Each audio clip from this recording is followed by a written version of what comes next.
the Eagles, their model is more doable than a Kansas City model. You know, it's hard to find a Patrick Mahomes type of player, a generational talent like a Josh Allen per se.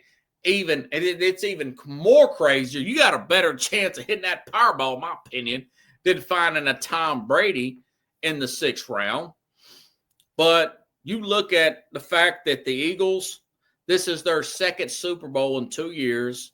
Jalen Hurts was a 2nd-round pick. He couldn't make his 2nd reads in college. He had to transfer in college.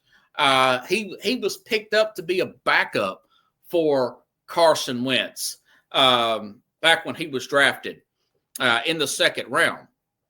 And I just think that the approach that Howie Roseman and Jeffrey Lurie, who's the owner there, that uber aggressive approach to simply stack their roster every year. The Eagles, think about it this way. They've had guys like Donovan McNabb, no offense, but he's not an all-world guy, okay? Carson Wentz was on the verge of winning MVP. They won the Super Bowl with Nick Foles. Think about it. Nick Foles, they won the Super Bowl with Nick Foles. They've got to 2 Super Bowls now coming up next Sunday with Jalen Hurts, a guy that I didn't think was going to be a starter in the NFL. But what they do is they're uber, drive Uber on the side, folks. They're uber aggressive when it comes in the offseason to everything on their roster. You know, I'm up here in Nashville.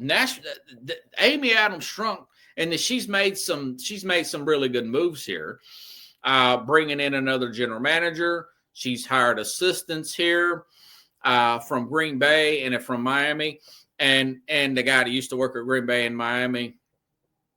For example, last year I'm looking at it March. I'm like, what is this talk about Saquon Barkley going to the Eagles? Somebody else is going to pay him a chunk of money because they got DeAndre Swift. They already had him on the roster. Swift had 1,049 yards rushing last year. Not this past year, but last year. He had over 200 yards receiving. He played 16 games. I didn't have a problem with DeAndre Swift. You already know who this guy is. You could probably save a few $1 million if you re-sign DeAndre Swift versus going after Saquon Barkley. But they said, no, we want to upgrade every single position every single year in an uber aggressive way. They're the most aggressive team in the league, in my opinion. Okay. They said, no, we're going to go out and get Saquon Barkley, who runs for 2,000 yards. Okay. Go back a few more years. The Eagles. I was looking at the A.J. Brown trade. I'm out of Nashville. I'm thinking, why would they trade for A.J. Brown? They've got Devontae Smith. He's in his 2nd year. This guy was a Heisman Trophy winner at Alabama. They said, no, we want to add a sure thing. We missed on Jalen Reagor last year. Let's add another sure thing so Devontae Smith can get that much more favorable coverage. We'll trade a 1st and a 3rd round pick, and we got to extend this guy, this A.J. Brown player out of Nashville. And, of course, we saw that they ended up getting to the Super Bowl. You know, I was looking at Lane Johnson's extension a few years ago, and I thought, man, this guy's like 34, 35 years old. Big numbers here. They're uber aggressive every single year. Now, and that doesn't work if you're not drafting as well, if you don't have the scouting department that Philadelphia has. But when you do draft well, for the most part, and you do have the scouting department Philadelphia has, you get a guy like Cooper DeJean in the draft, arguably one of the better corners, and you get arguably one of the best corner, if not the best. I think he was by all metrics rookie cornerback in the draft in Quayon Mitchell. I say all that is because they They never rest on their laurels at all. I mean, I thought, what a wasted pick. Why would you take, at the time, a lot of Eagles fans had to think this. Why would you spend a second-round pick on Jalen Hurts when you already done paid a lot of money? You already paid a lot of money to Carson Wentz.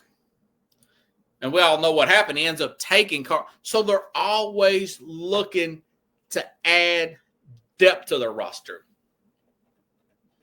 So my point is that model, that for the owner to look and say, I'm going to get the best scouts we can get. I'm going to get the best front office we can get. We might not be able to find a way to plug that Peyton Manning, John Elway, Joe Burrow, Patrick Mahomes, Josh Allen type of player, but we can get above average guy that's got intangible. I like Jalen Hurts. Don't get me wrong. He's grown on me. He's 5'11", but he squats 600 pounds.